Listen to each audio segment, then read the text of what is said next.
ஒரு பொற்கொல்லன் தங்கத்தை எதற்கு அக்கினியில் போடுவான்? அதில் உள்ள அழுக்குகள் நீங்கி அது சுத்தமானதாக மாற வேண்டும் என்பதற்காக. தேவன் உங்கள் வாழ்வில் அனுமதிக்கும் போராட்டங்கள் உங்கள் விசுவாசத்தை அழிப்பதற்கு அல்ல, உங்கள் விசுவாச வாழ்க்கையில் ஒட்டிக்கொண்டிருக்கும் உலகத்தின் இச்சைகளை நீக்கி உங்களை சுத்தமான பொன்னாக மாற்றுவதற்காகவே. இன்றைய அனுதின தியானம். உங்கள் விசுவாசத்தின் பரீட்சையானது பொறுமையை உண்டாக்கும் என்று அறிந்து அதை மிகுந்த சந்தோஷமாக எண்ணுங்கள். யாக்கோபு 1:2. தேவனுடைய பிள்ளைகள் எல்லோருக்கும் ஒரு ஆவிக்குரிய பரீட்சை உண்டு. அது நம்முடைய விசுவாசத்திற்கான பரீட்சை. பரீட்சை என்பதன் கிரேக்க வார்த்தையின் அர்த்தம் பொன்னை அக்கினியில் இட்டு புடமிடுவதை குறிக்கும். அழிந்து போகிற பொன் அக்கினியினாலே சோதிக்கப்படும்.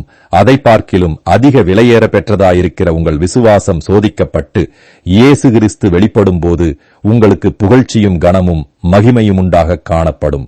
எனவே ஒரு தேவனுடைய பிள்ளையின் வாழ்க்கையில் வரும் சோதனைகள் விபத்துக்கள் அல்ல, அவை தேவன் அனுமதிக்கும் பரீட்சை.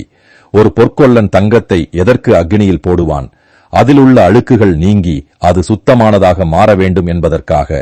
தேவன் உங்கள் வாழ்வில் அனுமதிக்கும் போராட்டங்கள் உங்கள் விசுவாசத்தை அழிப்பதற்கு அல்ல, உங்கள் விசுவாச வாழ்க்கையில் ஒட்டிக்கொண்டிருக்கும் உலகத்தின் இச்சைகளை நீக்கி உங்களை சுத்தமான பொன்னாக மாற்றுவதற்காகவே.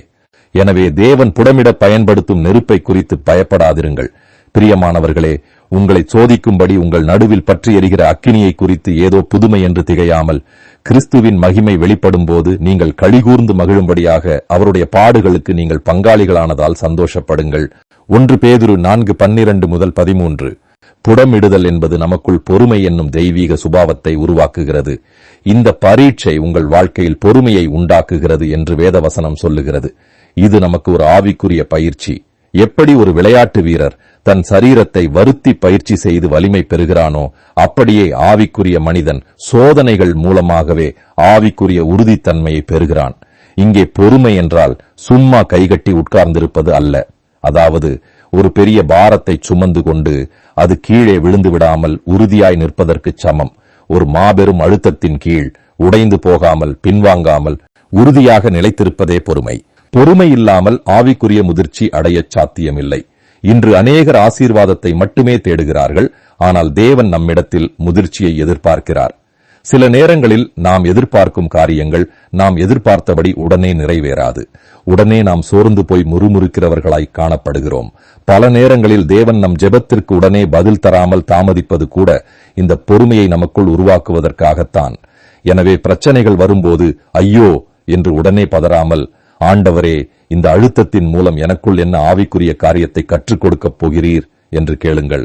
ஏனெனில் தேவன் மேல் பற்றுதலாயிருக்கிற மனச்சாட்சி நிமித்தம் ஒருவன் அநியாயமாய் பாடுபட்டு உபத்திரவங்களை பொறுமையாய் சகித்தால் அதுவே பிரீதியாயிருக்கும். 1 பேதுரு 2:19. கர்த்தராகிய இயேசு கிறிஸ்துவினுடைய கிருபையும் தேவனுடைய அன்பும் பரிசுத்த ஆவியினுடைய ஐக்கியமும் உங்கள் அனைவரோடும் கூட இருப்பதாக. ஆமென்.